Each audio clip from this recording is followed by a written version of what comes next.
Hey y'all, this is Amanda with Tap Mom and the Baby Brigade. I hope everybody's having a good Tuesday morning. This is June 7th, Tuesday morning. This is Mornings with Jesus, our daily devotionals. It starts with a Bible verse and then an inspirational story and ends with a faith step. So we go as follows. Thy word is a lamp unto my feet and a light unto my path. Psalm 119, verse 105. Now our story. A few years ago, my husband and I toured Israel with two other couples. One of my favorite moments was walking through Hezekiah's tunnel, built during the reign of King Hezekiah. It brought water from one side of the city to the other. It is also the water shaft David led his army through to conquer the Jebusites and seize the city of David. 2 Samuel 5:8. As we traveled through the dark, earthy, smelly tunnel in knee-deep, rushing water, reimagined an army silently heading to fight for what is now Jerusalem. At one point, we turned off our headlamps.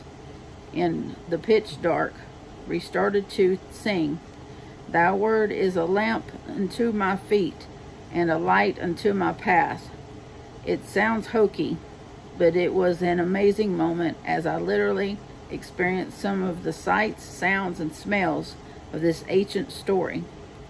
Later during our tour, I stood on the shores of the Sea of Galilee, possibly in a spot where Jesus stood. Maybe I stood where Jesus fed the 5,000 or healed a man with leprosy. Struck by an intense feeling of Jesus' presence, I wondered, why does his presence feel more real here than anywhere else?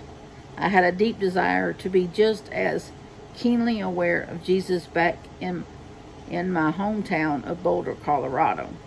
But I learned from my trip to Israel that Jesus is the Word, a lamp for my feet and a light for my path. Wherever I am, I've held onto this truth since then. Whether in the Holy Land or my homeland, Jesus' presence is real everywhere. Jeannie Blackmere. Faith step. Where do you most sense Jesus' presence? Take time today to sit in that place. That's beautiful. I think we can all just dream about going to the Holy Land. I just think that would just be the trip of a lifetime. I do have a friend that I used to work with that has been there, and I know it meant a lot to her to go. And I think it would be very wonderful to go. But in these days and times, it'd always also be very dangerous to go. So I think Jesus is wherever you are.